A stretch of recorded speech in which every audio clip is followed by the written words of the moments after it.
Wearing a black sweater and shorts, home surveillance video captured police arrest a serial burglary suspect accused of committing his crimes fully nude.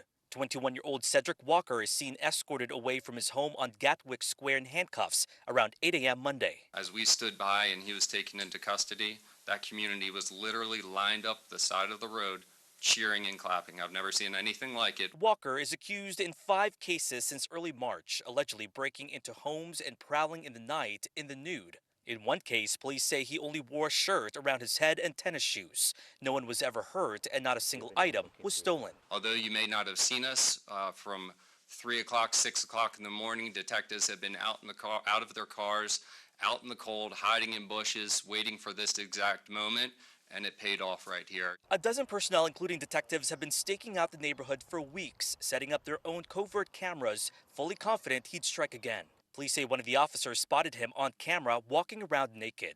They quickly launched 2 drones and caught him running away from officers and back to his home. Police say it took roughly 3 hours after he was found to finally surrender. At least you can go to bed at night without wondering if somebody's going to get in your house, and nude at that. Diane Blevins says neighbors have been on alert for weeks. Nobody wants that to happen, especially in your backyard. Walker is facing charges of burglary and indecent exposure. Chief Kevin Davis hopes to keep him locked up and seek treatment behind bars if he does have a mental health issue. He can't help himself, I believe, but to continue to commit these crimes, and they will graduate to something more serious. We know the suspect does not have a criminal record, but like many of you, we want to know the motive, and that's what police are trying to figure out right now.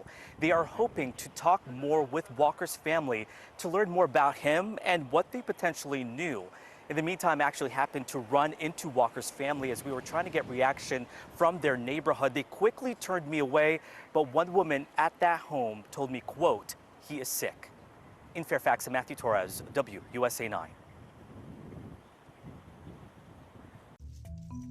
Watch a keen-nosed Colorado canine locate a missing girl just minutes after arriving to help.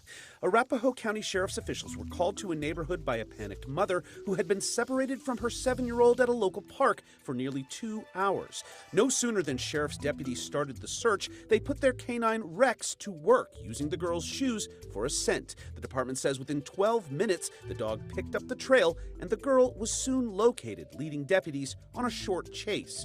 She was okay, albeit a little shaken up, but was calmed down thanks again to Rex. She would like to pet Rex, who soothed the situation with some friendly puppy love. He's a nice puppy, huh? He helped us find you. You know, very good dogs deserve very good treats, and one Michigan neighborhood is now sporting a community toy and treat box stocked with knickknacks and nummies for dogs on the go. There's about 20, 30 dogs always walk past our house, so we're like, babe, what can we do to help?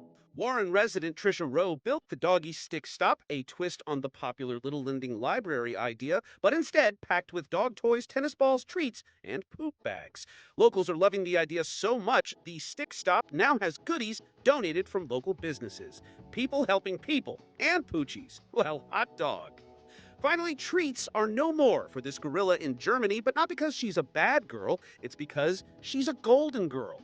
Fatou, the world's oldest gorilla in human care, just celebrated her 69th birthday at the Berlin Zoo. She now gets her own private quarters away from the rest of the pack, but also, due to sugar restrictions, has had to give up fruit from her diet. And she doesn't exactly look thrilled about it. Oh good, more vegetables.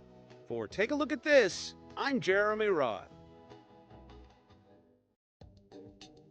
So, a beaver walks into a grocery store, right? No, it's not a joke. It's a thing that happened in the Canadian town of Hannah. As in Nickelback's hometown of Hannah, you ask? The very same. Just look at this photograph. Anywho, video posted by the Royal Canadian Mounted Police shows the surprised shopper pop through the entrance of the business and then, seemingly realizing its mistake, it attempts to exit, but to no avail. RCMP officials say they were contacted about the trespasser, responded, and used non-forceful means to coax the beaver back outside, where it was released. They posted photos in case the beaver was spotted elsewhere, saying he's not considered armed and dangerous, but his tail was pretty big. Watch firefighters rescue a stuck puppy seen peeking out of a chimney top in Michigan. After neighbors spotted the tiny pup atop the chimney of the crumbling home, Detroit Fire Department officials responded and set up a ladder rescue, climbing to the roof and pulling the pup to safety. They brought it back to level ground and reportedly nicknamed it Stack before handing it over to Michigan Humane, who says Stack is now working on gaining some much-needed weight and will soon be made available for adoption. Finally, watch a group of Utah runners put the fast in fast food in an attempt to break the most fast food eateries visited in a 24-hour period. KSTU reports the group gathered and got moving in Salt Lake County, making quick stops for small bites, sampling, then scurrying to the next place. Organizers made a map so supporters could keep track of the pack in real time, and the group says they totaled 176 eateries when it was all over. The current Guinness World Record is 150 fast food restaurants, so time will tell if this group's fleet of foot fast food feet will be the new record to beat. For Take a Look at This, I'm Jeremy Roth. I would say the hardest fish I've ever caught in my life, by far. The way I did it on the jet ski, holding the rod solo, no fighting belt. I didn't have it in a rod holder. It was just me or the beast. Hunter Hicks is an experienced fisherman, but Easter Sunday brought with it an unforgettable experience. A 212-pound, 70-inch bluefin tuna. Worst fight of my life. Kind of like fighting Mike Tyson, but losing. It was tough. Once Hunter had wrangled the fish, he still had to tow it all the way through Oregon Inlet behind his jet ski. At that point, I was almost 10 miles offshore, and land went from this to this to this, and it was gone. And I don't have a chart plotter, GPS. What if my phone dies? You know, I know how to make it in. I'm a waterman, but still, in my mind, I was starting to get a little scared. But I knew if I would have let go of that fish, nobody would have believed me. But he did. And the moment he stepped onto the sand, it was a moment of relief, truthfully. Next thing you know it, there's 30 people on the beach wanting to take pictures of my fish. Hunter is still feeling the impact that the fight had on his body. For 2 days straight, my arm was stuck like this. It was like I had lockjaw or something. I could not open it. My back and neck hurt. I have bruises all up and down my body. But it's something that he wouldn't trade in for the world. I'm sure you wouldn't trade what this has been like or that moment for anything, huh? Never. Never, never, never, never. I just really wish somebody was with me to experience the whole adventure that we had, the fish and I.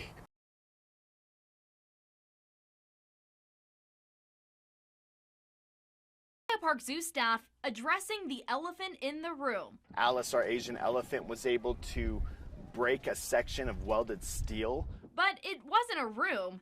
It was out on the zoo's public walkways. And went out into a guest area of the biopark, explored. She had some plants, she had some trees. Staff were alerted at 7:20 a.m. on Sunday that Alice had left her habitat, immediately triggering their emergency protocols. We were able to secure the perimeter, have our zookeepers come and start recalling her back. Good girl, Alice, come to me. Alice returning to her habitat using the same recall method like she is here.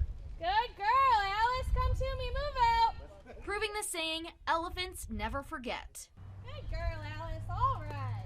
The water pond section of the elephant's habitat is currently off limits as the staff reinforce the steel. We've added some more pillars and steel to make sure that this does not ever happen again. They say they continue to look for weak spots in other habitats, using Growth Receipts tax money to modernize them. I think the biopark's a very safe place to be, and I think this incident shows that all of our measures and tools worked. Staff was safe, the public was safe, and Alice the elephant was safe. The people have spoken. This wild image of an Iberian lynx playing with its food snagged the Wildlife Photographer of the Year Naveen People's Choice Award.